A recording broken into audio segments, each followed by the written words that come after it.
Welcome back. We're glad to have everyone back with us. So I'm Lynne Hershey, and again, I'm with Susan Jackson, and we're here to talk a little bit more about the ways that Reimaging Children's Ministry here at St. Paul's. And the first question, Susan, I have for you is, what does Reimaging Children's Ministry look like for St. Paul's? Well, when we talk about reimagining and reimaging children's ministry, I think the first thing we need to think about is our expectations. We have previous set expectations in our mind from what life looked like prior to February 2020, and we have a different set of realities now, so we need to reframe and reimage those expectations, even from what life looked like when we were kids growing up in our own ministry programming. So our programming is going to look different as we move forward. That's the major thing. Right, which is exciting because change is good. It's hard, but it's good. Yeah, exactly. Exactly. And you know, one of the things with reimagining and reforming is we can't be afraid to fail. Strong believer, you learn as you go along, and we learn from setbacks and we keep moving forward. Right. Since the pandemic, congregations have gone through changes, and which allows a wonderful transition for the way that we all grow in our faith.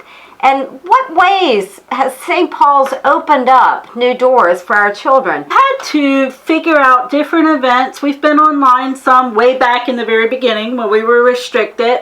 We created some different ministries like Kevin the Lamb. I don't know if you remember Kevin at all. We have little Kevin with us here today. We'll talk about him in a little bit. We've kind of reinvented our weekly ministry. I heard parents asking for something for their kids during worship. They wanted their kids to be fed because your child was fidgeting for 20 minutes during the adult sermon and the prayers and everything. So we started Children's Church.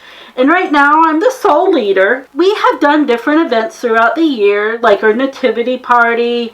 We're getting ready to have an Easter egg hunt. And all of these will look different and will be a little bit different than what we're expecting. And I would like to say it's exciting for me because when I see you leave church for the children's church, it's exciting to see the number of children that are behind you. And it kind of warms my heart, to be honest. What might children's ministry look like moving forward into the future? Well, one of the things we're excited about is having our nursery reopened so that our young families can be re-engaged and rejoin, and our children under the age of 5 can also have their own faith formation experience. We are excited about the existence of hybrid ministry.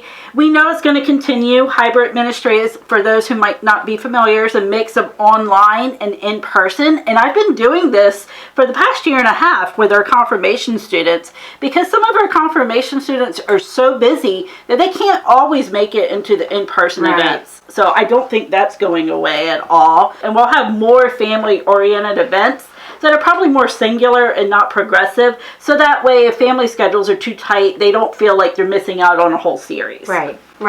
Now, I think all that sounds wonderful, and I know the events that I've participated in, it's wonderful because we come together as, families and adults and children, and we all grow in our faith as a result. So it's exciting times.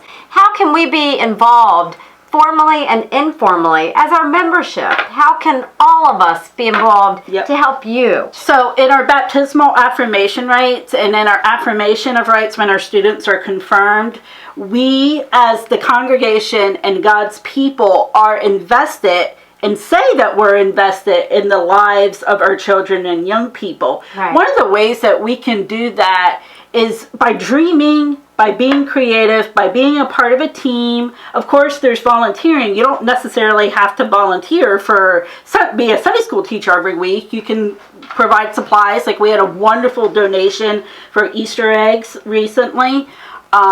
We will need a lot of help for specific events. And we know it takes a village, right? I think there's a term out there. There's absolutely. It takes a village. And I feel we're coming together in membership as a village, which is wonderful to see. So we are excited to move forward. And I think, Lynn, we have some things coming up in the next podcast too, right? Yep. And I believe that we're getting ready to share more of that. Thanks for joining us.